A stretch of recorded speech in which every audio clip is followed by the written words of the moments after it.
what's new on the Burlington waterfront. Hey, now it's happening at the waterfront on Lake Champlain. Whatever the weather, there's much to do on the new waterfront, the Burlington waterfront. Welcome to On the Waterfront. I'm your host, Mariah Riggs, and this month we're going to talk about planBTV 2050. And with me today, I'm really excited to have Stella Jordan, Erin Moreau, and Joe Schneider here to discuss the program with us and what it means to people in Burlington. Welcome to the program. Thank you. Thanks for having us. So let's go through a little bit, and each one of you can tell the audience what you do and how it relates to the Plan 2050. You want to start, Stella? Sure, yeah. So my name is Stella Jordan. I'm a senior planner at the Office of City Planning. In the Office of City Planning, I work on long-range plans like planBTV 2050, as well as studies and other land use and housing development projects. I'm also managing the municipal plan element of planBTV 2050, which I'll explain more about in a moment. Okay, great. Thank you. Erin? Yeah. So I am the city's waterfront director and harbormaster, and I am here to support my planning friends in their endeavor of planBTV 2050, certainly with the lens of the waterfront. Yep. Yeah, makes a lot of sense. So economic development, tourism, and public access and community engagement. Yep. Yeah. Awesome. Thank you, Erin. Yeah, thank you. I'm the Economic Development Specialist with the Community Economic Development Office for the City of Burlington. And so my part is working on the Economic Development Plan as part of this larger plan.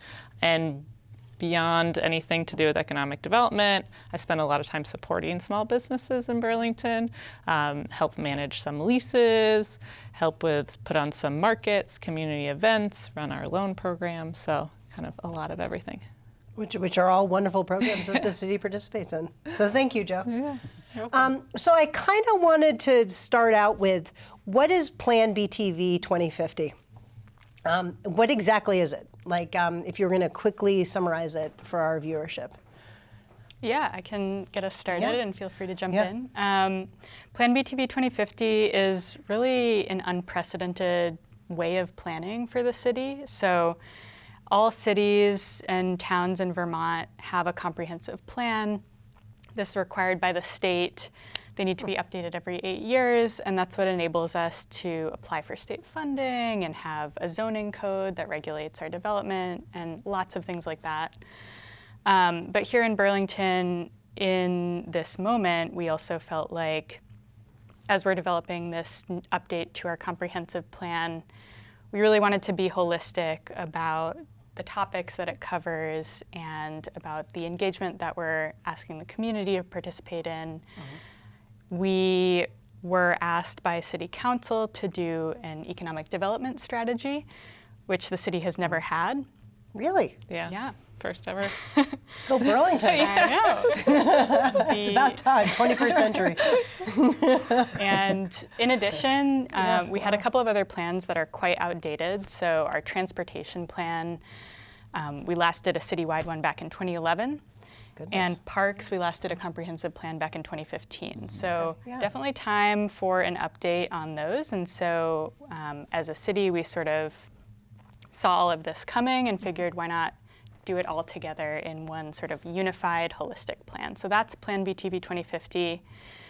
It represents 4 major departments at the city coming together to do this work. What departments? So that's Office of City Planning, Parks, Rec, and Waterfront, Community and Economic Development Office, and then our Department of Public Works. Okay, and actually, it's interesting because it's 2050. So is this sort of like a visioning, aspirational plan? Because it seems like it's a much further plan than what is required by the state for grants and stuff. Yeah, I mean, typically cities will do plans that have sort of a long-range time horizon so that we can think a little bit more broadly about what's possible, and then things like capital plans that we do more frequently or studies sort of help us refine the goals from these long-range plans. So it's not super abnormal, but I would say because it represents the sort of coming together of all these different topics, it really is an opportunity to think much bigger than we have before about what the future could hold. And yes, 2050 seems far away, but It's aspirational. it will be here right around the corner. Yeah, less than 25 years. So. Exactly. It's true. And now this 2026, that doesn't seem so long ago, right? Yeah. 2000. Exactly. Maybe just for me. But okay, so that's interesting. That's how they're all working together. Now, how is Parks part of the plan? Yeah, so as mentioned, our last comprehensive plan was done in 2015, and things have changed since then. Yeah. And this is just a really great opportunity for us to not do this plan in isolation, and to really have that scope of how do we integrate into the broader city, because besides the waterfront, there's a lot of parks in and around Burlington.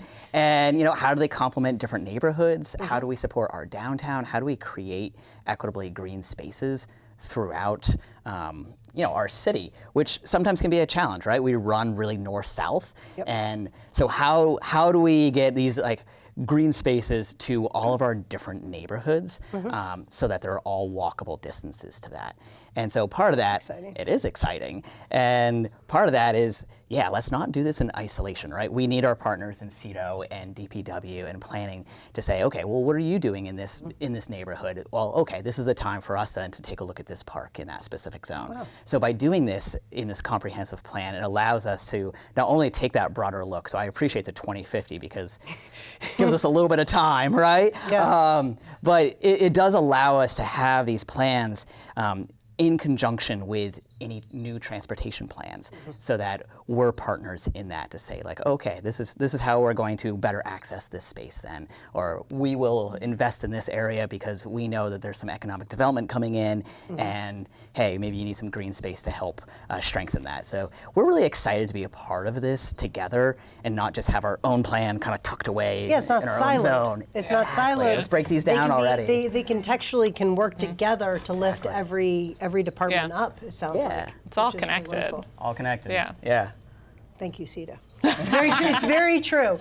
And so the economic development part, it is interesting because that is sort of that commercial, the viability. How do you bring energy? How do you bring economic vitality into different regions by using planning, by using things like parks and access and linkages and movement between different neighborhoods in Burlington. So how does CEDO play a part? I mean, for obvious reasons, but I think it's really related to, we've been talking a lot about housing, there is a housing crisis nationwide and in Vermont, and we need more housing and more affordable housing, and we've heard that a lot from the community. And that means more housing, more people coming in. We have to think about what jobs they could do. Students want more job opportunities, more opportunities for career growth. And so the economic development piece comes in thinking about, okay, not only where we will house and how we will house our community, but how will they make a living? Because ultimately we want everyone to thrive. And for the city to work towards affordability, we need to have a thriving economy, because we make tax revenue off of any business activity in the city. So if businesses are doing well, then hopefully we won't have to rely so much on property taxes to provide city services. And so that's something we really want to bolster. That's interesting, because that is a balance. I don't think a lot of people we don't think about that. It, no. No, I think a lot of residential folks who don't own businesses tend to think about the tax structure from a very personal residential standpoint. Yeah. And they don't realize specifically, especially with Burlington, because it's a city, a lot of the revenue does come from things like city sales tax. Yeah. First receipts from restaurants. Rooms and meals tax is a huge one in Burlington. That doesn't really exist in other part of the states in the same way as a revenue base. Yeah.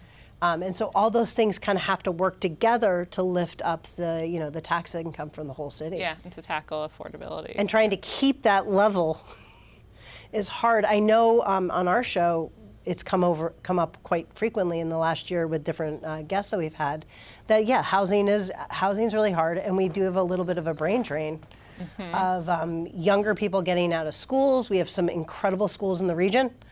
They get out of schools and then they can't really settle here because they aren't finding the opportunities so that they can really just start their lives here. And that's a huge thing that we really do need to work towards. So that's wonderful to hear. Yeah. That's very exciting. So, all right. So the process for the plan. Now that we've talked about all the different silos, how they're working together, why the plan basically is important. Yeah.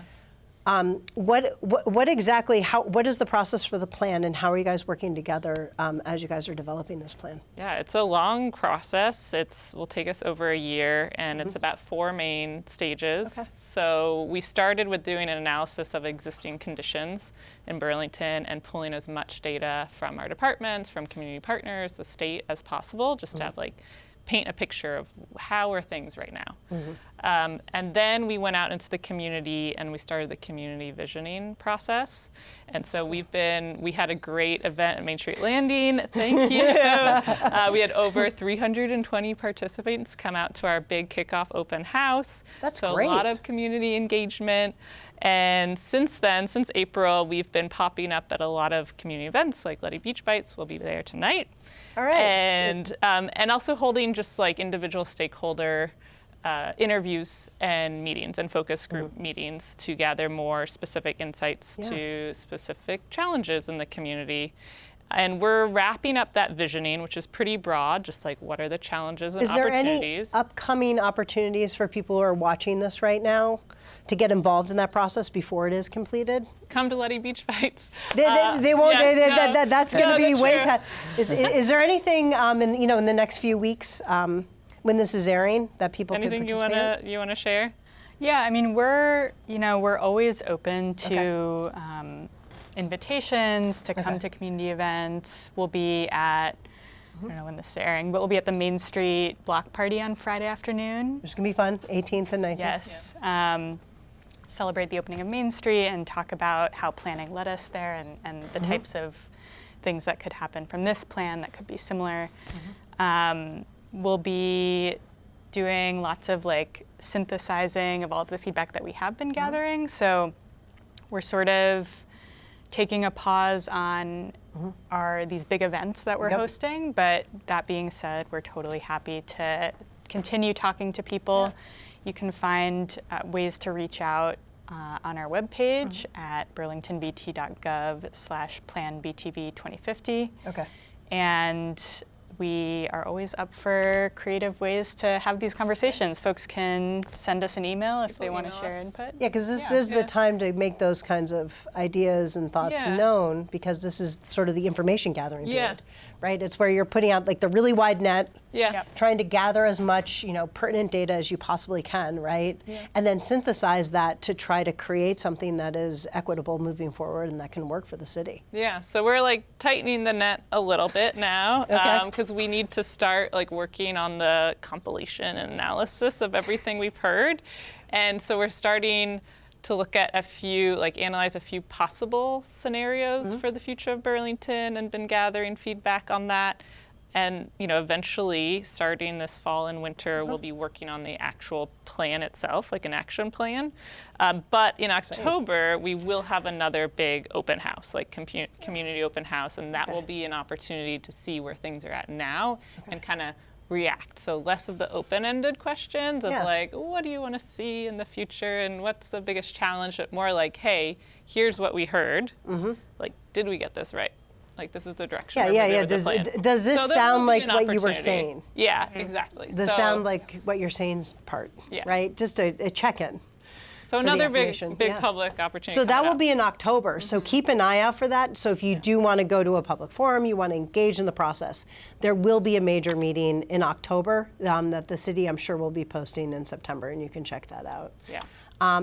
So it's really interesting. Now that you have all this data, am I allowed to ask what kind of things have you been hearing from the Burlington community? I'm so curious. I'm sure there's a wide range of thoughts and opinions. Yeah, there absolutely is a wide range. I would say one of the number one priorities that we have been hearing so far through our engagement is about housing affordability. As you said earlier, Mariah, it's tough to live here in Burlington right now for a lot of people. It's hard to find housing that you can afford. it's hard to find economic opportunities, and the cost of living is high right now. So this is something that is very central to the plan and really cuts across all of the elements. That's really exciting. Burlington, part of the municipal plan is, the comprehensive plan is to comply with state requirements for new housing targets that the state recently created. And so this actually means that this plan will be charting a path to figure out where and how we build 7,000 new housing units in Burlington by 2050. Wow.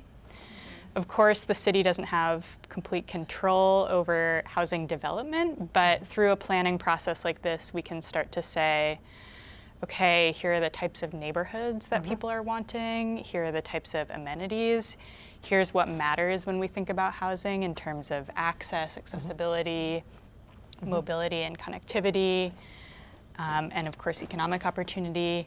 So, you know, alongside housing, I would say another really big theme that we've been hearing is just people wanting more connected and cohesive neighborhoods where they're able to walk or bike or get quickly to, you know, the sorts of things that they want to be able to access every day: shopping, cafes. Yeah, we have sort of these auxiliary recreation. Yeah, we have these auxiliary. Yeah. I mean, first to mind is like New North End. It's almost like this isthmus away from everything else in its own like sub-genre neighborhood right over in the corner. And like to get there is a very specific way. You have to go through the city. You know, it's almost like this peninsula out there on the Winooski Delta, right?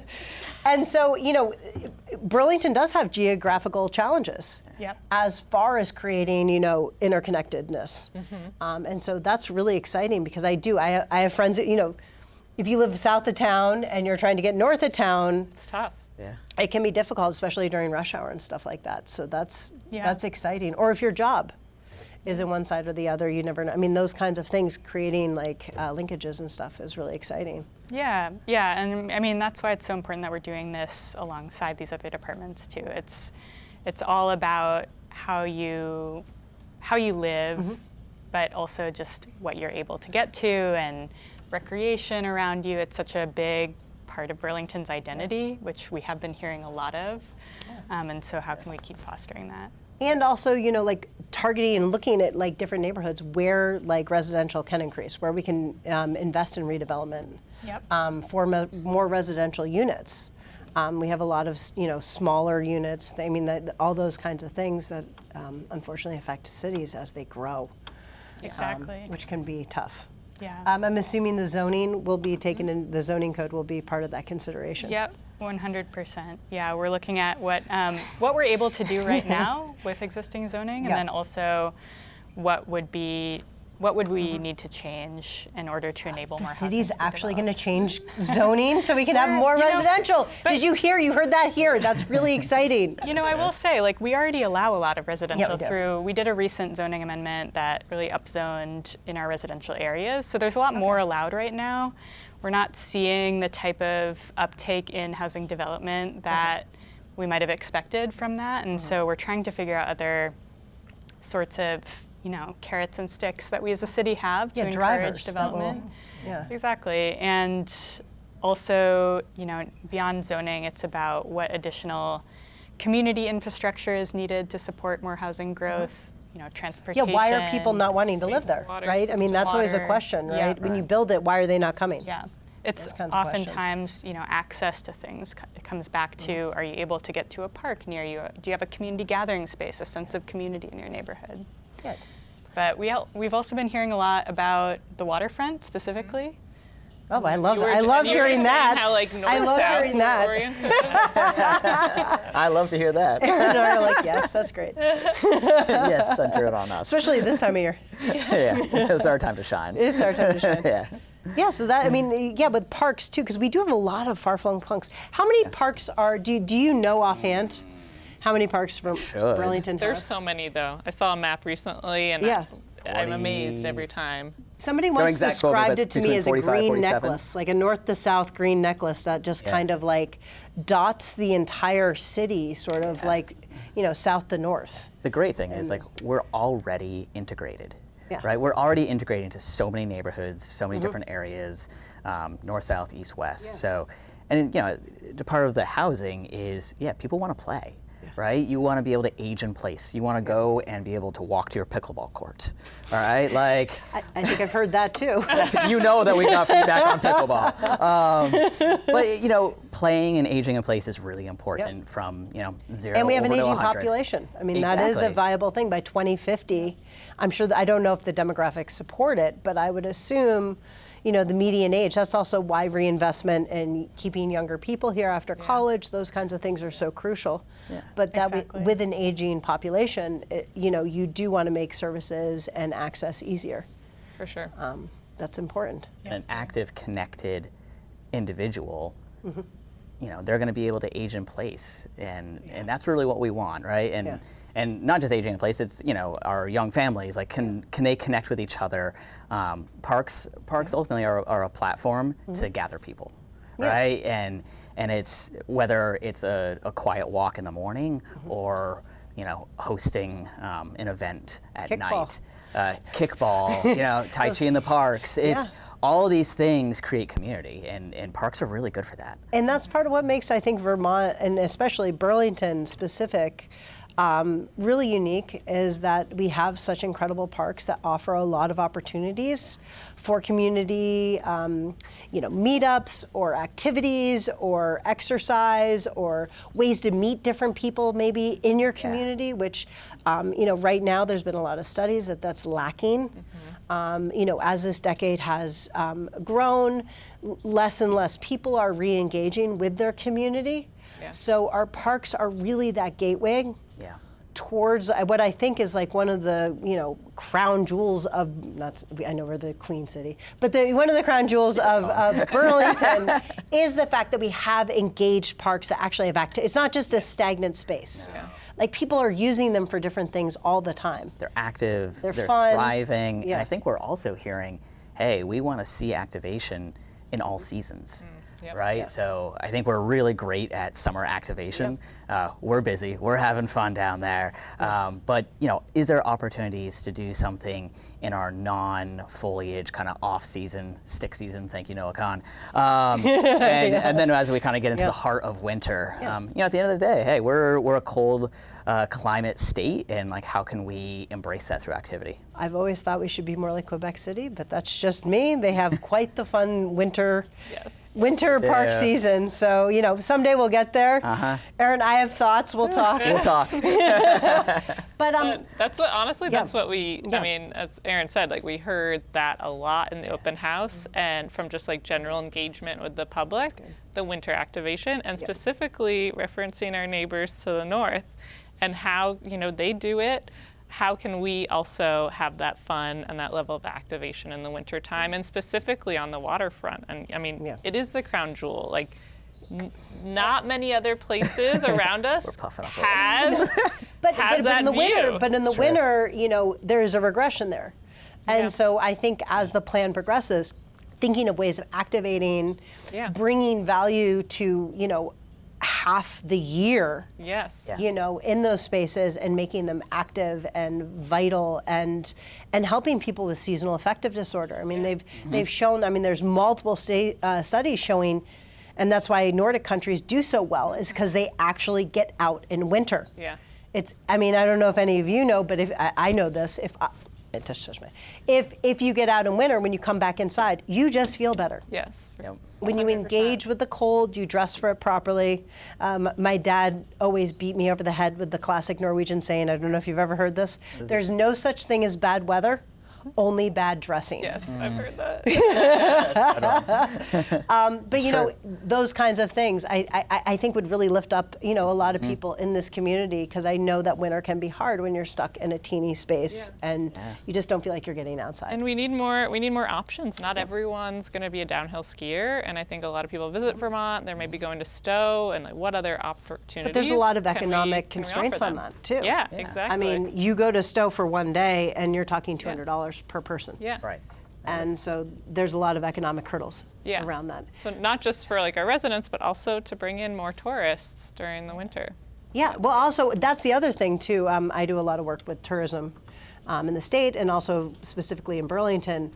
And I do know that, we are such a hub in the summer. Yeah. In the summer months, those hotel rooms those blocks are booked.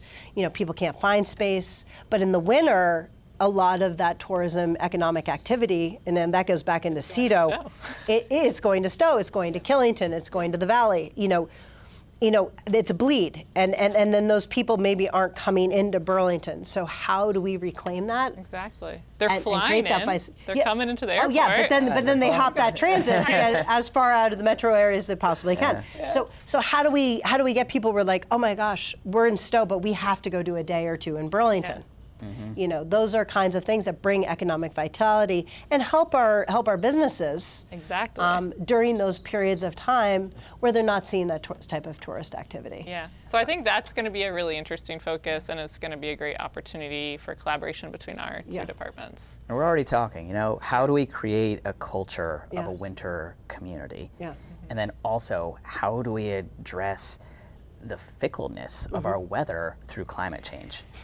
Right, so Yeah, the snow's not guaranteed. the snow's not guaranteed Yeah, no, here in the totally, valley, yeah. and so that's something for us to really tackle and say, okay, what type of activities can we do when it does snow here that are more pop-up related, that we can pivot quickly? Yep. And then what are things that we can do regardless of the snow cover? Some of the ideas that we've been batting around are like, can we have some fun with spas down on the waterfront?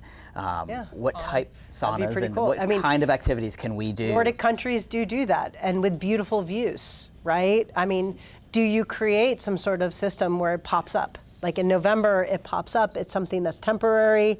It's on the waterfront. People can. I mean, I know they Hula. They have the spas, but on the waterfront park, we could have something like that where you can do like the cold plunge.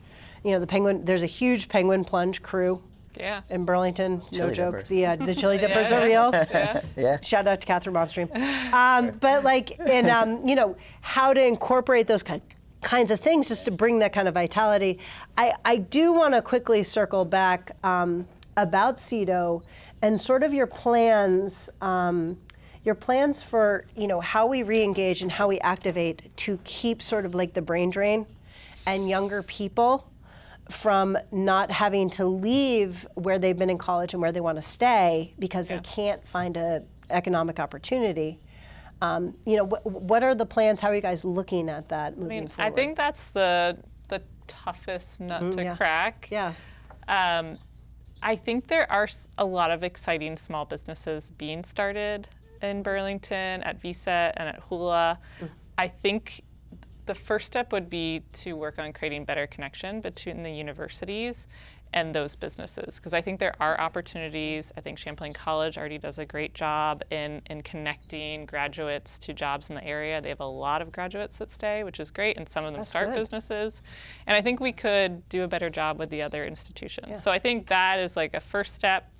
And then we haven't answered the question yet, but we are asking ourselves what businesses are the best fit for Burlington. Given our geography, we don't have space to grow. As you said, we are constrained. Yeah. We can't build a huge complex for a big manufacturing business at this point.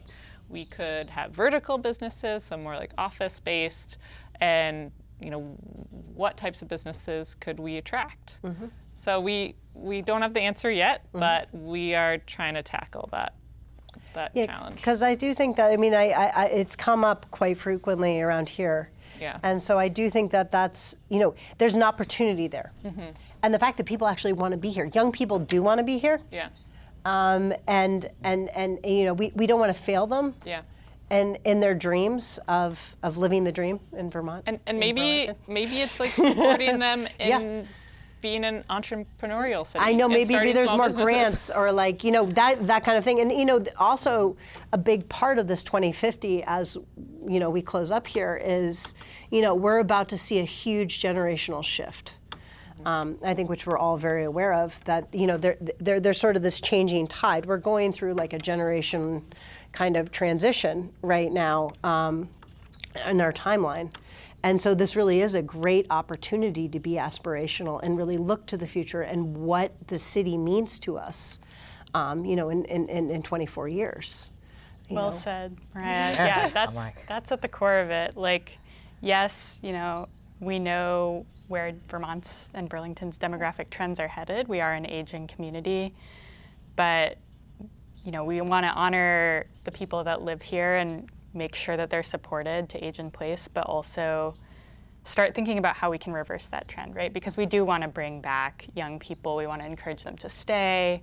We want this to be a place where young families can live, that's affordable, that has opportunities. So part of it is about steering that ship a little bit. And we've always been such a cool place. We totally hit above our weight class. I mean, Burlington is such a dynamic, culturally interesting, like like all the little incubus of businesses or groups at parks or how people see their city and how it can connect to each other. We've always thought outside the box, and we've always been so experimental and bold. Yeah. We're such a bold little city. And so thinking about how we carry that forth for the next generation is so integral to looking to where we go. What's the next bold? Yeah. What is the next iteration of Burlington? Yeah. And so it's really exciting, and thank you guys so much for coming on the program. Thanks for having us. It's a really, I can't wait to see where this all ends up. I might have to have you back here when we actually know where 2050 is going, because now I really want to know. Let's do it. And I think you guys do too. Hey guys, thank you so much for watching the show this month, and I'll see you back here in August.